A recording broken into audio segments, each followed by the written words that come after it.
नमस्ते बच्चों। इसके पिछले वाले वीडियो में हम लोग जो क्लोसेस को के हाउ टू सॉल्व के फॉर्मूला की बात कर रहे हैं। मैंने आपको बताया था कि ग्रामर से रिलेटेड क्वेश्चंस में आपका अप्रोच कैसा होना चाहिए। अगर आप अपने कमेंट्स में बताना कि क्या वैसे ग्रामर रिलेटेड ऑप्शंस वाले क्वेश्चंस और चाहिए आपको, तो मैं उसको और एक्सप्लेन कर दूंगा, या फिर अगर सफिशिएंट लगा हो तो आप आगे की बात अब सोचो। अगर हम लोग क्लोसेस को देखें तो maximum number of questions, maximum ही कहा जाएगा, जो अच्छे लेवल के क्वेश्चन होते हैं वो वर्ड से रिलेटेड होते हैं, शब्दों से। शब्द कहने का मतलब वैसे शब्द जिनका मीनिंग हम याद करते हैं, वो उनका कोई ग्रामर का इंप्लीकेशन नहीं होता। मतलब वो टू भी वन है या एडजेक्टिव है या नाउन है या वर्ब का फर्स्ट फॉर्म है, फिफ्थ फॉर्म है, ये उसमें इंप्लीकेशन नहीं होता, उसमें उसके अर्थ की बात होती है। और अधिकतर क्वेश्चंस वैसे ही होते हैं। और मैंने ये देखा है कि बच्चों को वैसे क्वेश्चंस में अगर वर्ड्स आसान हैं तो वो थोड़े अटेम्प्ट करते हैं, लेकिन अगर ऑप्शंस के वर्ड्स थोड़े मुश्किल हो जाए तो उनका पूरा का पूरा अप्रोच डिस्टर्ब हो जाता है। अब हमें यह देखना है कि ऐसे क्वेश्चंस, ऐसे क्लोसेस जिसमें ऑप्शंस मिक्स्ड अप हों, क्योंकि सारे क्वेश्चंस में सारे ऑप्शंस टफ हों ऐसा नहीं होता, मिक्सअप होता है। कुछ जाने पहचाने वर्ड होते हैं, कुछ अनजान होते हैं। अब अगर अनजान वर्ड है जिनका मीनिंग आप नहीं जानते हो, आपने नहीं याद किया है, तो फिर वो उन क्वेश्चंस में मेरा अप्रोच कैसा होना चाहिए। लेकिन उधर जाने के पहले एक चीज मैं आप लोगों को याद दिलाना चाहूंगा। आप जानते हो, बट जो चीजें हम जानते हैं, सही भी मानते हैं, उनको अपने प्रैक्टिस में लाने के लिए आपको सोचना पड़ता है। बहुत सारी चीजें ऐसी हैं जो जानते हो वो सही है, बट वो प्रैक्टिस में नहीं आता है, क्योंकि हम उसके लिए डिसिप्लिन चाहिए होता है। एक बात समझो आप, अगर मैं मैथ्स का पेपर लूं, रीजनिंग का पेपर लूं, तो इसमें आपके जो क्वेश्चंस होते हैं, आपके जो अटेम्प्ट्स होते हैं, सॉरी क्वेश्चंस नहीं, अटेम्प्ट्स होते हैं, वो दो ही कैटेगरी में उनको बांटा जा सकता है। आपने सॉल्व किया या आपसे सॉल्व नहीं हुआ, यस और नो। बट इंग्लिश में आपके पास तीन कैटेगरी होता है, और सैडली जो थर्ड कैटेगरी आप ऐड करते हो वो उसकी संख्या ज्यादा होती है। आपने सॉल्व किया, आप डेफिनेट हो आंसर्स पे, आपसे नहीं बन रहा है, और तीसरा गेस। गेस का मतलब हमें अच्छा लग रहा है। अब क्यों अच्छा लग रहा है उसका कोई कारण नहीं है, बस ठीक लगा हमको इसलिए हमने चुन लिया। और जो नहीं बन रहा है सेक्शन है, उसके क्वेश्चंस को आप गेस से सॉल्व करते हो। एक बात आप अपने आप से पूछो कि एक दो चीज है। पहली चीज ये कि अगर आपको गेस से सॉल्व करना है तो फिर आपको पढ़ने की, सीखने की जरूरत क्या है? क्योंकि गेस करना तो आता ही है, उसके लिए कोई स्टडी नहीं होती, कोई बुक नहीं बना हुआ है। तो फिर अगर गेस से सॉल्व करना है तो हमें पढ़ना अपना बंद करना चाहिए, नंबर वन। नंबर टू, कि अगर गेस में इतनी क्षमता हो कि वो आपका रिजल्ट दे सके, तो आप में से मैक्सिमम नंबर ऑफ स्टूडेंट्स अभी तक सक्सेसफुल हो गए होते।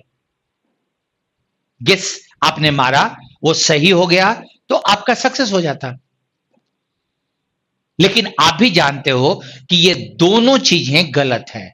ना गेस आपका रिजल्ट दे पाएगा, ना अच्छा लग रहा है सही आंसर तक पहुंचा पाएगा। इसीलिए दो चीज है कि आपको मतलब फीलिंग आई उसकी, और दूसरा आपने अभी जो मैंने बात की दूसरे सेक्शन का कि रिजल्ट,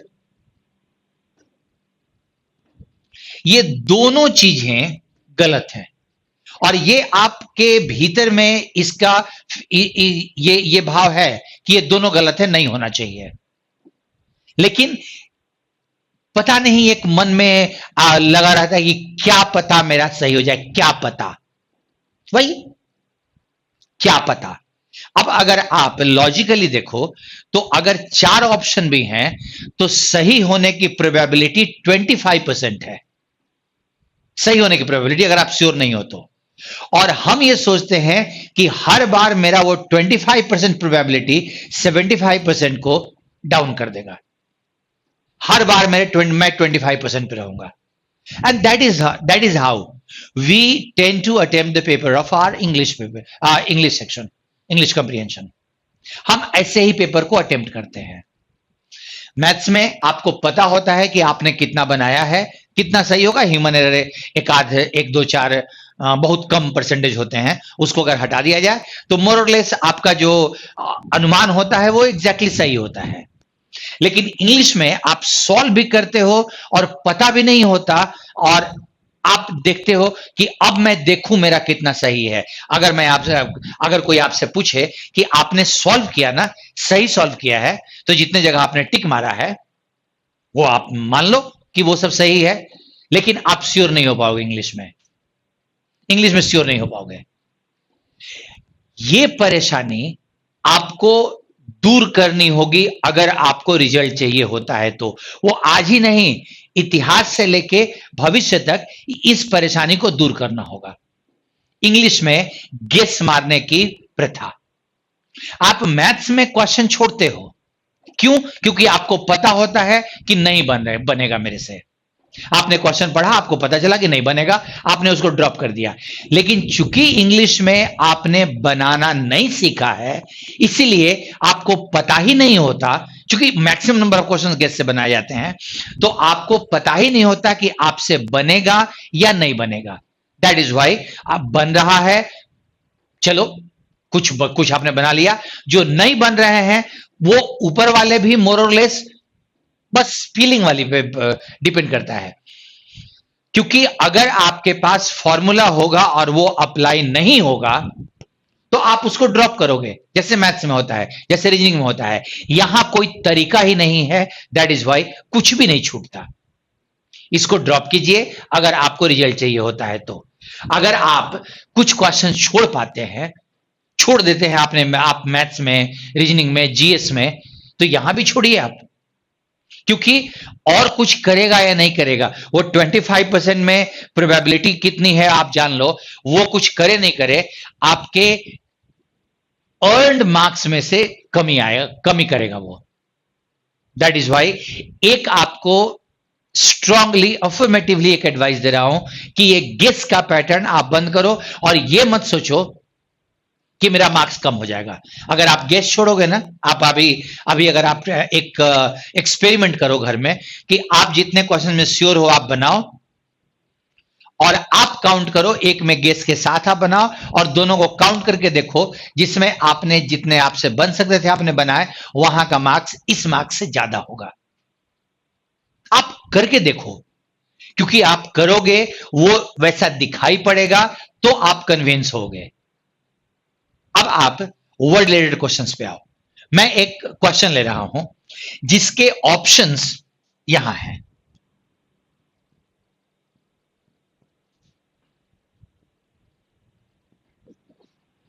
पहले आप ऑप्शंस देखो, क्योंकि मैंने कहा था कि ऑप्शन में आंसर छुपा होता है।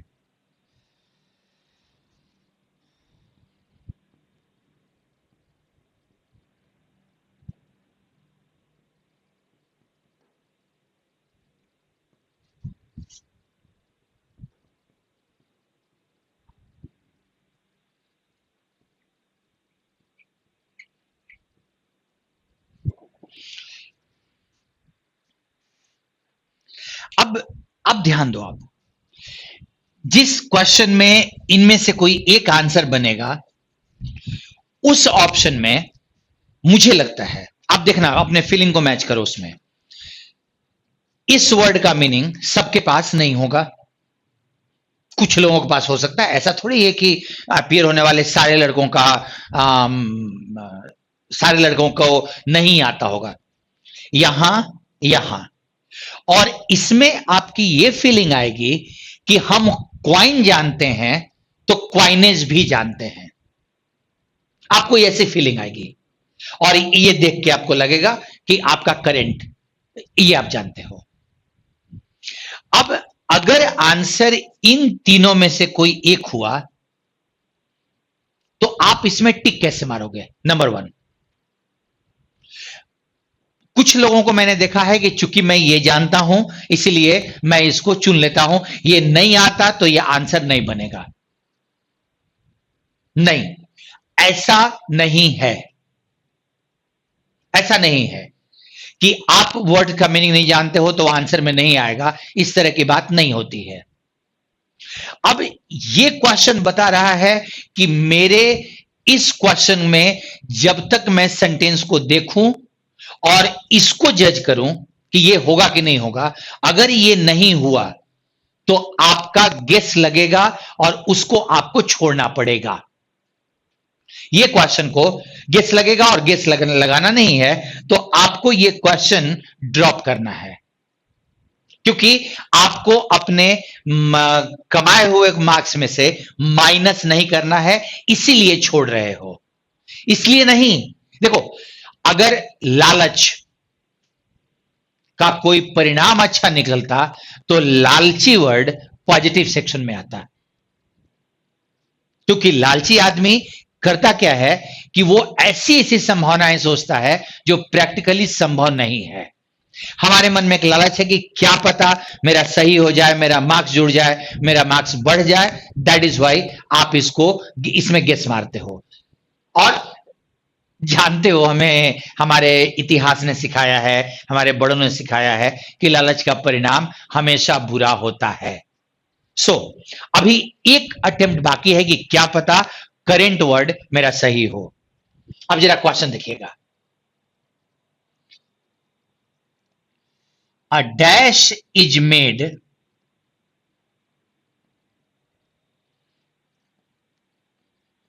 not born। इतना ही में आपका ये वाले क्वेश्चन का आना था। अगर मैं इसको 1 नंबर दूं तो अब आपको पता है कि जिस वर्ड को जानते हो वो नहीं बनेगा, वो आंसर नहीं बनेगा, ठीक है। अब इन तीनों में से कोई एक आंसर आना है, आप क्या करोगे?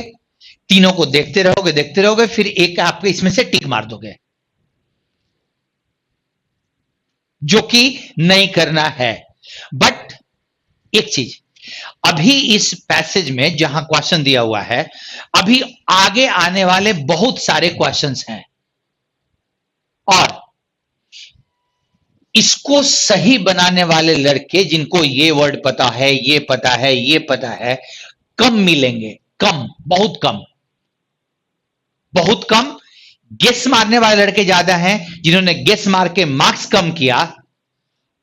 अब जरा सोचो कि ये जो स्पेशल प्रिविलेज्ड बॉयज हैं, प्रिविलेज्ड बॉयज से वो बहुत कम है।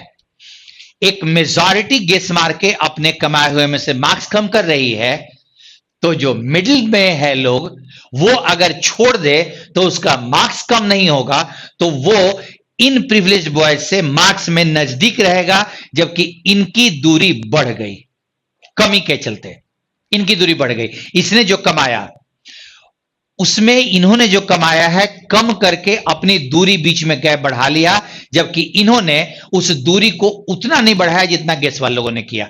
लेकिन दुख की बात यह है कि मेजॉरिटी अभी गेस मारेगी, इसको ड्रॉप करो। दूसरी बात यह कि अभी तक इसका प्रोग्राम खत्म नहीं हुआ है, कभी खत्म नहीं हुआ है। अभी संभावना हो सकती है कि यह बन जाए, संभावना मैं बोल रहा हूं, इसके लिए कुछ बात हमको पता चल जाए, ऐसा हो सकता है। सो इसको अभी ड्रॉप करना है। इस सेंटेंस का मीनिंग समझ लो, इसे बनाया जाता है, यह जन्म नहीं लेता। ये पहले से नहीं बना हुआ है, इसको बनाया जाता है। ये जो भी है, हड़बड़ाना नहीं, कंटिन्यू करोगे। आगे के सेंटेंस को देखो।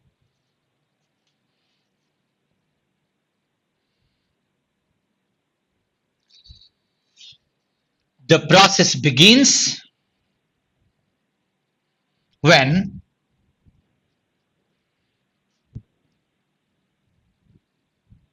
someone hits upon a bright new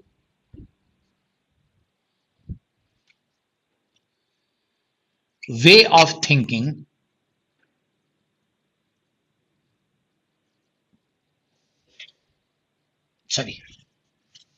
stating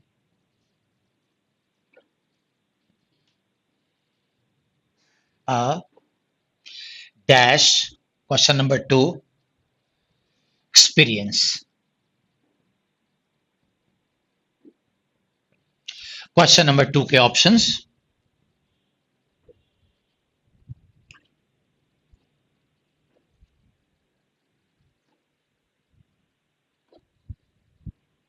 common, authentic,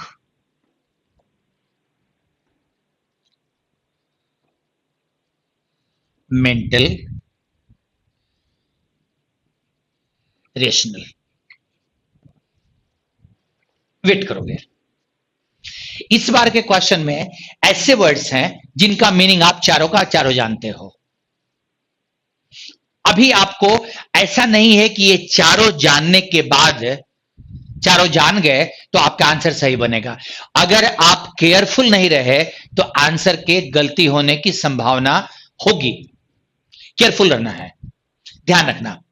सबसे पहला चीज इसमें देखो ध्यान से, ए लगा हुआ है, इसलिए मैं इसको काट दूंगा, मैं इसको काट दूंगा क्योंकि यहां पे एन होना चाहिए था। ये एक कम हो गया ना, 25 से 33% हो गया, अभी तो 3 बच गए। तो दूसरा एक चीज समझना कि इनमें से जब तक आप सोचोगे नहीं, देखो वर्ड्स अगर आप जानते भी हो तो जब तक, क्योंकि क्लोज टेस्ट का मतलब होता है according to the given situation the selection of a proper word.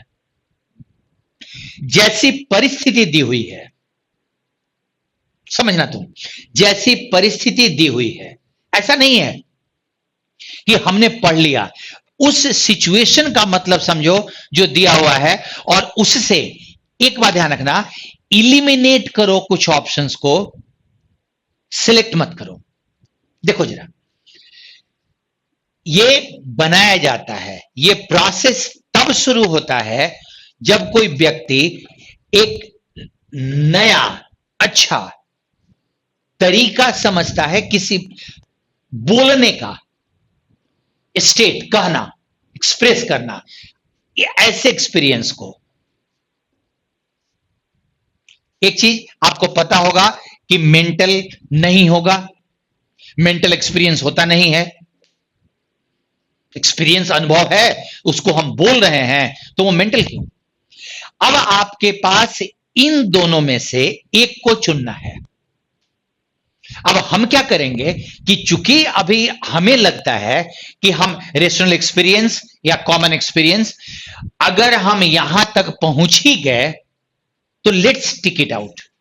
गलत है, हमने 2 को हटा लिया, अभी 2 बचा हुआ है, तो चलो इसको हम लोग टिक कर लेते हैं। ऐसा नहीं है। अभी तुमको पता नहीं है कि जो अनुभव है वो तार्किक है या अनुभव है जो आम है, नॉर्मल आम तरीका है, आम अनुभव है वो। इसीलिए इस क्वेश्चन में आपको रुकना है। इसको आप क्यों अभी रखोगे? क्या पता कुछ इंडिकेशन मिल जाए, शब्द का रिपीटिशन हो जाए, क्या पता, हु नोस। और इसमें इन दोनों में से एक में डेफिनेट, जब आप इसको बिना सोचे टिक मार दोगे ना, हमने एक्सपीरियंस देखा, हमने कोई ऑप्शन को टिक मार दिया जो दिमाग में आया, अभी आप ऑथेंटिकली नहीं बोल पाओगे कि आपका यह सही है कि गलत है। जो होता है वो मैं आपको बता रहा हूं, जो होता है आपके साथ, बस उसको अब अपने प्रैक्टिस में ले आओ। अभी तक वो ऑटो ऑटो मतलब बिना कुछ किए ऐसे ही होता है। अभी मैं बोल रहा हूं कि उसको कॉन्शियस प्रोसेस में ले आओ, फॉर्मूले में डालो। अभी मैं अगर आपके जगह पे हूं तो इस क्वेश्चन के बनने की पूरी संभावना है, लेकिन अभी मैं इसको टिक नहीं मारूंगा, मैं वेट करूंगा। तुम जरा एक बात बताओ, क्वेश्चंस बनाने में समय लगता है, ऐसा तो नहीं होता कि आंख बंद करके देखते हम सॉल्व कर लेते हैं। तो इन क्वेश्चंस को बनाने में अगर मैं सही बनाऊं और थोड़ा समय लगे, और थोड़ा समय क्या, आप थोड़ी रुक रहे हो, मेरे को समझाने में रुकना पड़ रहा है ना, आप तो पढ़ने में कंटिन्यू करोगे।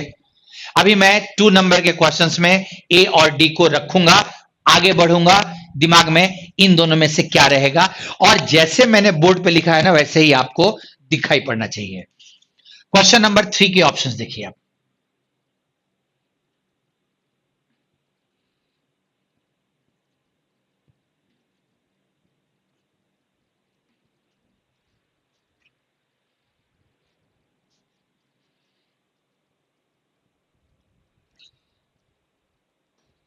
epigram,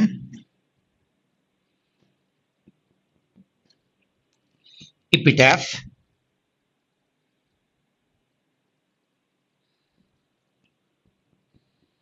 epilogue and epicentre. इसमें इसका कैरेक्टर यह बता रहा है कि आप नॉर्मली वो ई से ले रहा है, एग्जामिनर ने ऑप्शंस ऐसे बना दिए। ये वाले वर्ड्स अगर आप जानते हो, आपने प्रैक्टिस किया है, तो आपको पता है कि ये वर्ड्स आपको वन वर्ड सब्स्टिट्यूशन में आपको दिखाई पड़े होंगे, जिसमें से ये सबसे कॉमन वर्ड है एपिसेंटर, जो अर्थक्वेक के साथ लगता है। अब हमारा ये है तो ऑप्शन देखते मेरा ये कट जाएगा, बाकी बचा 3।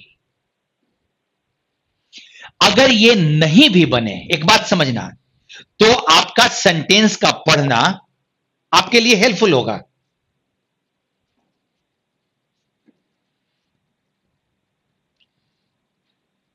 एट दैट पॉइंट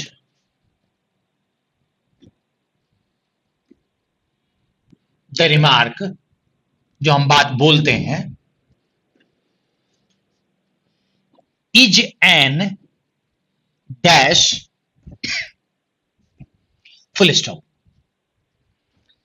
जिस समय में कोई एक आदमी कोई नया तरीका निकालता है किसी बात को बोलने का, किसी अनुभव को बोलने का, उस पॉइंट पर उसकी जो बोली हुई बात होती है वो एक ये होती है।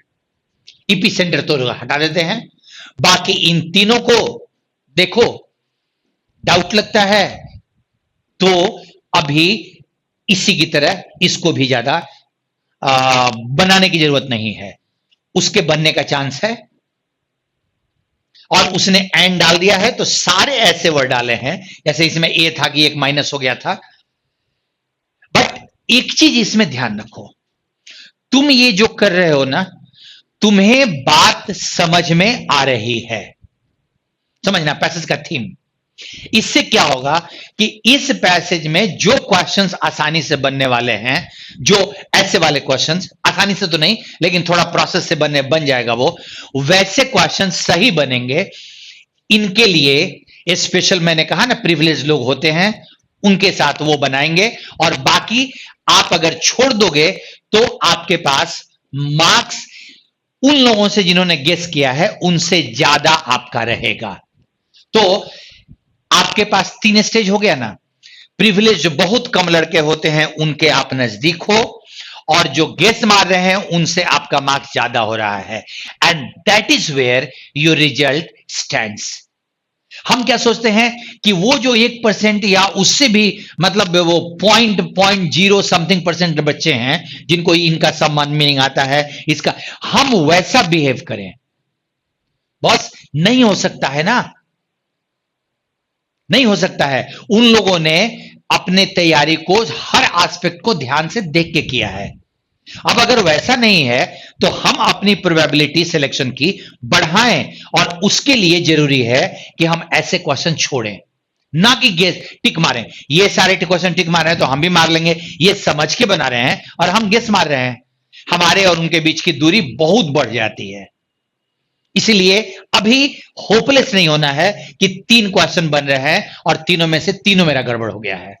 होपलेस नहीं हो, अभी वेट करो। अगला ऑप्शन,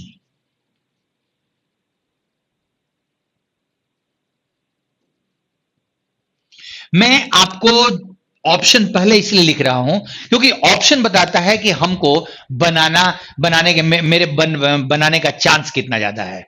ऑप्शन बताता है वेग, apt, इनजेन्युइन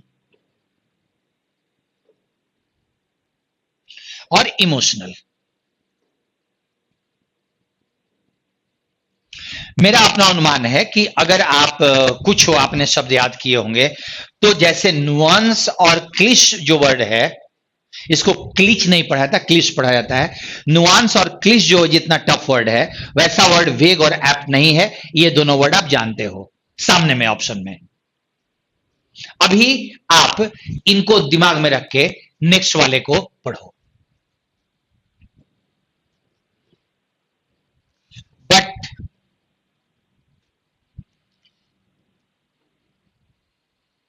it is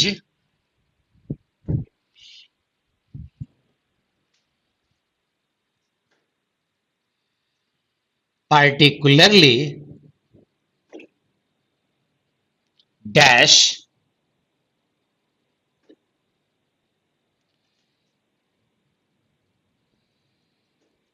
as well as catchy। शायद आप कैची वर्ड जानते होंगे। The saying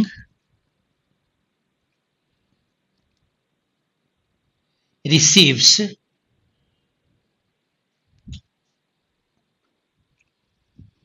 wide circulation as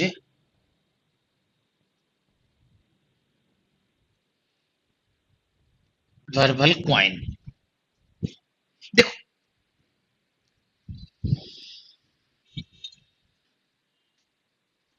thought पे जरा ध्यान देना, इसको पहले टारगेट करें। अब दिमाग में एक बात आएगी जो मैं अभी बोल रहा था, मेरा थोड़ा सा अटेंशन डिस्टर्ब हुआ, कि जैसे ही क्वाइन आया ना, हो सकता है कि 1 में आपका ऑप्शन यहां चला जाए। दिमाग में बात ये आ जाए, दिमाग में बात ये आए, वेट करो अभी, क्योंकि थॉट ये है कि जब कोई बात आदमी बोलता है नया नए तरीके से, वो एक ऐसा होता है। लेकिन ध्यान रखना, लेकिन it is particularly dash as well as catchy. वो ऐसा भी होता है और कैची भी होता है। शायद कैची का मीनिंग आपको पता होगा। कैची का मीनिंग जो दिखने में आकर्षक लगे। The saying receives wide circulation, उसने जो रिमार्क किया है, उसने जो बात बोली है अपने एक्सपीरियंस को, उसका सर्कुलेशन बहुत ज्यादा हो जाता है एज वर्बल क्वाइन। अब आप यहां देखो, ये वर्ड पॉजिटिव नहीं है, ये वर्ड निगेटिव है। कैची, कैची को हम लोग पॉजिटिव में नहीं बोलते, हम लोग बोलते हैं जो आकर्षक हो। अब जरा, वो ऐसा भी है और आकर्षक भी है। हमने जो बात रिमार्क कहा है, जो हमने स्टेटमेंट दिया है, जो हमने रिमार्क, कोई एक वर्ड नहीं बनाया है, हमने जो बात बोली है, पैसेज का मतलब प्रोसेस शुरू होता है जब हम कोई स्टेटमेंट देते हैं अपने एक्सपीरियंस को बताने के लिए, जब हम कोई रिमार्क टिप्पणी करते हैं, तो आप ये ध्यान रखना, तब उसको वाइड सर्कुलेशन मिलता है। और आप ये जानो कि इमोशनल नहीं होगा, ये टॉपिक से अलग है, इनजेन्युइन नहीं होगा। और आप ये ध्यान दो कि अगर ये कैची भी है, कैची है साथ साथ ये भी है, इन दोनों में से कोई एक वेट करना। सुन, इट इज likely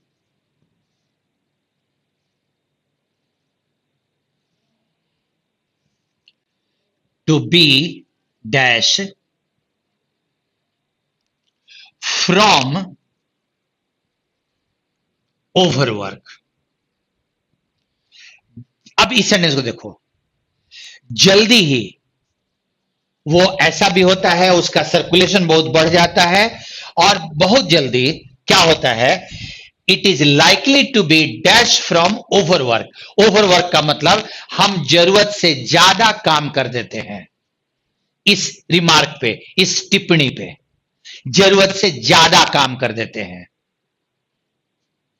और एक चीज और आपको बताऊं कि कभी भी ब्लैंक स्पेस के बाद अगर कोई प्रीपोजिशन हो तो बहुत सतर्क रहो, क्योंकि जो वर्ड भरना है वो वर्ड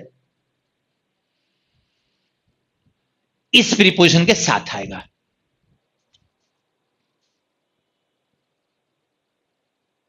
अगर बाद में प्रीपोजिशन आता है तो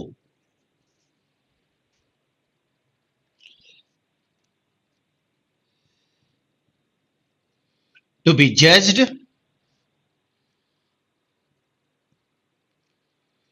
टू बी सफरिंग,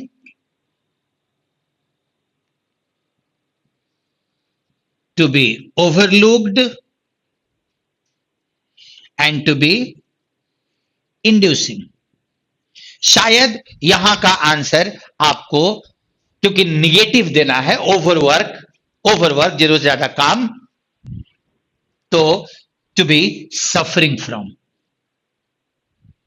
अब आपका 5वां नंबर क्वेश्चन का आंसर एकदम, लेकिन बहुत जल्दी क्या होता है कि ये इस पे ओवरवर्क हो जाता है और ये उससे पीड़ित हो जाता है, कोई भी स्टेटमेंट। नाउ आप जरा यहां देखो कि यहां का आंसर वेग होगा या एप्ट होगा। जरा सोचो आप, उस समय में ये चीज ऐसा भी है और कैची भी है, और उसको वाइड सर्कुलेशन मिल रहा है। ध्यान देना, वाइड सर्कुलेशन मिल रहा है। वेग नेगेटिव वर्ड है, मैं यहां जाऊंगा एप्ट पे, मीनिंग मैं बाद में बताता हूं। एप्ट पे क्योंकि उसका सर्कुलेशन वाइड है, ठीक है। और यहां देख लो कि 2 नंबर में सर्कुलेशन वाइड है, रेशनल एक्सपीरियंस, अगर वो तार्किक है तो फिर वो ओवरवर्क से कैसे सफर करता है। मैं यहां काटूं, कॉमन एक्सपीरियंस, आम जो अनुभव है उसको बोलने का, और यहां लिखा हुआ था, देखो इसका इंडिकेशन बहुत क्लियर है कि अगर कोई आदमी कोई नया तरीका अपनाता है किसी अपने आम एक्सपीरियंस को एक्सप्रेस करने का, तो बहुत जल्दी उसका सर्कुलेशन बहुत जल्दी होने लगता है। अब आपके पास इन तीनों क्वेश्चंस को बनाने की संभावना पूरी संभावना थी, लेकिन एक बात समझना कि ये बिट्स एंड पीसेस में नहीं बनेगा। मतलब हमने 1 बना लिया, फिर 2 बना लिया, फिर 3 बना लिया। मैंने पूरे पैसेज को एक परव्यू में रखा है, क्योंकि पूरा पैसेज उसी टॉपिक के डिफरेंट एंगल को इंडिकेट कर रहा है। देखो, हमें यह महसूस होता है कि अगर हम 1 बनाएंगे तो हमसे 2 बन जाएगा, तब 2 बनेगा, 2 बनाएंगे तो 3 बनेगा। अकॉर्डिंगली हम बनाते चले जाते हैं और ऐसी चीजें आएंगी, गलत बनाएंगे, और चूंकि हमने बिना मतलब का गेस मारा है तो वो आपके थिंकिंग प्रोसेस को और हेजी कर देगा। हेजी मतलब वो क्लियर नहीं रखेगा वो। जबकि अगर आप ड्रॉप करो और सेंटेंस के मीनिंग को देखो तो आपके पास 5 में से 3 क्वेश्चंस आपके बन रहे हैं, और 5 में से 3 एज एन एग्जामिनर मैं अपने आपको बोलूं कि इन ऑप्शंस को देखते हुए वो बहुत अच्छे अटेम्प्ट माने जाएंगे। तुमको अगर पता हो वर्ड मीनिंग तो आराम से बन जाएगा, आराम से बन जाएगा, क्योंकि वो ओवर वर्क अगर किसी स्टेटमेंट का होता है तो उसको घिसी पीटी बात बोलते हैं। ऐसी बात जो लोगों ने इतना उसके बारे में बोला है कि वो घिस पिट गया है। और यहां पे इपिटैफ आप जानते हो, वो कब्र पे जो बात लिखी जाती है उसको इपिलॉग, जब कोई बात किसी से करता है वो डायलॉग, मोनोलॉग।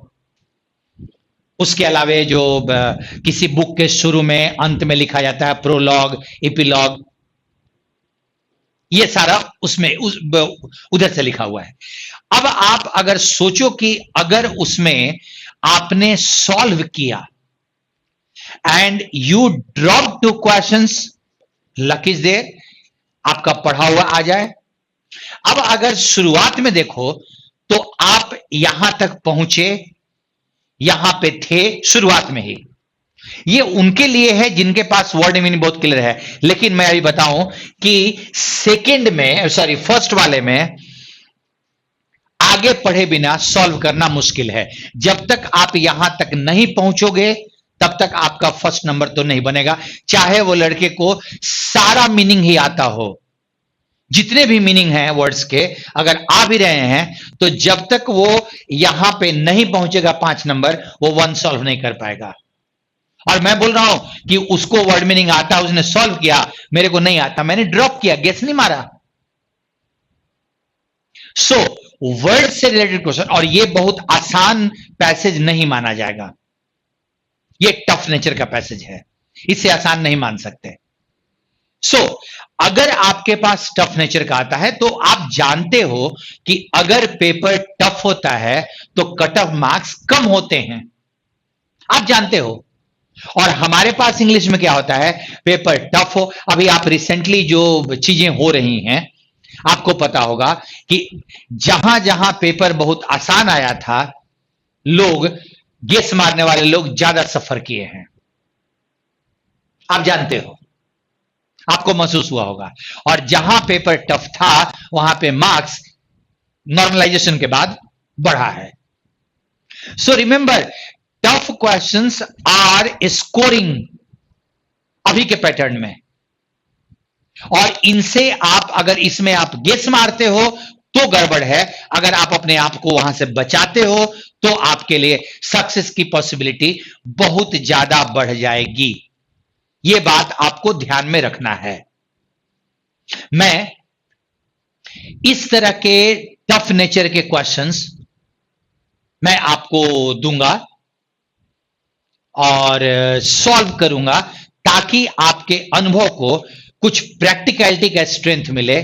और जब आप सॉल्व करो तो इन चीजों को जो मैंने बोला है, क्योंकि देखो अभी जो तुम जो नेक्स्ट टफ बनाओगे उसमें से कोई वर्ड नहीं होगा, कोई वर्ड नहीं होगा, लेकिन प्रोसेस तो यही रहेगा।